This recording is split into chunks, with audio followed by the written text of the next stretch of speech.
সুনামগঞ্জের মধ্যনগর উপজেলায় বিএনপির এক বিশাল জনসভা অনুষ্ঠিত হয়েছে। এই জনসভায় উপস্থিত ছিলেন সুনামগঞ্জ ১ আসনে বিএনপির সম্ভাব্য ধানের শীষের মনোনয়ন প্রত্যাশী সুনামগঞ্জ জেলা বিএনপির সাবেক সাংগঠনিক সম্পাদক এবং বর্তমান আহ্বায়ক কমিটির সদস্য তাহিরপুর উপজেলা পরিষদের সাবেক চেয়ারম্যান কামরুজ্জামান কামরুল।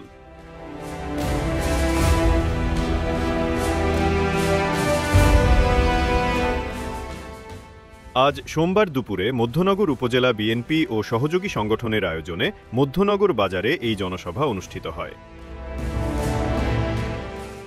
উপজেলার বিভিন্ন ইউনিয়ন ও ওয়ার্ড থেকে হাজারো নারী পুরুষ নেতাকর্মী ও সাধারণ জনতার উপস্থিতিতে সভাস্থল লোকে লোকারণ্য হয়ে ওঠে।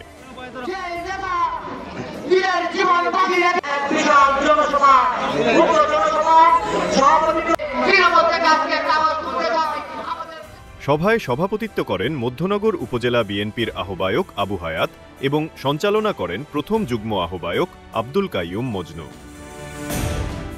প্রধান অতিথি হিসেবে বক্তব্য রাখেন কামরুজ্জামান কামরুল। তিনি বলেন, এই সুনামগঞ্জ জেলা থেকে প্রতি বছর সরকারকে ১,২০০ কোটি টাকারও বেশি রাজস্ব দেওয়া হলেও বিগত আওয়ামী লীগ সরকার জনগণের ভোট ছাড়াই সংসদ সদস্য বানিয়ে উন্নয়নকে থামিয়ে রেখেছে।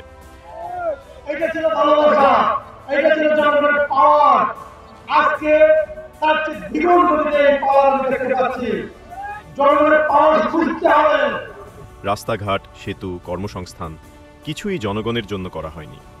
তারা শুধু নিজেদের ভাগ্য পরিবর্তন করেছে, কিন্তু এলাকার মানুষের ভাগ্য অপরিবর্তিত রয়ে গেছে। তিনি আরও বলেন, আমাদের আগামী দিনের রাষ্ট্রনায়ক, তারুণ্যের অহংকার ও বিএনপির ভারপ্রাপ্ত চেয়ারম্যান তারেক রহমানের ৩১ দফা রাষ্ট্র সংস্কার কর্মসূচি জনগণের মাঝে পৌঁছে দিতে আমরা অবিরাম কাজ করে যাচ্ছি।